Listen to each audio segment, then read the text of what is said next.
ସବୁ ସୁଖର ସ୍ମୃତି ମୋ ପାଇଁ ଫୁଟା ନୌକା ଭଳି, ଯାହା ମଝି ନଈରେ ପାଣି ପଶି ବୁଡ଼ିଯାଏ। ଏ ଜଳମଗ୍ନ ସ୍ମୃତି ମୋ ମନରେ ଆଜି ସୁଦ୍ଧା ଚିକ୍ ଚିକ୍ କରୁଛି କିପରି। ଆଜି ତ ଏସବୁ ମନେ ହେଉଛି ଏକ ରୂପକଥାର କାହାଣୀ ଭଳି।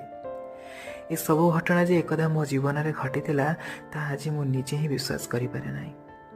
ତମର ଏଭଳି ଅବିଶ୍ୱାସ ହୁଏ ନା? ତମେ କ'ଣ ମନେ ରଖିଛ? ତମେ ହେଉଛ ସେଇ ଝିଅ ଯିଏ ଦିନେ ରାତିର ନିର୍ଜନ ମହାନଦୀ କୂଳରେ ଗୋଟିଏ ରିକ୍ସାରେ ବସି ମୋ ସହିତ ଆସିଲା ବେଳେ ଚୋପ୍ରା ନିକଟରେ 2 ଜଣ ସାଇକେଲ ଆରୋହୀ ଅନୁସରଣକାରୀଙ୍କୁ ଦେଖି ଭୟରେ ମୃଦୁ ଆର୍ତ୍ତନାଦ କରି ମୋ ନୀଳ ହାଇୱାନରେ ମୁହଁ ଚାପି ଧରିଥିଲ।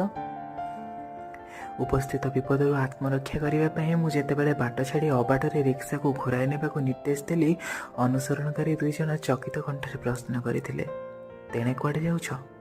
ମୋ ପାଟିରୁ ସାଙ୍ଗେ ସାଙ୍ଗେ ଉତ୍ତର ବାହାରି ଆସିଥିଲା, ଡାକ୍ତର ଚୌଧୁରୀଙ୍କ ଘରକୁ।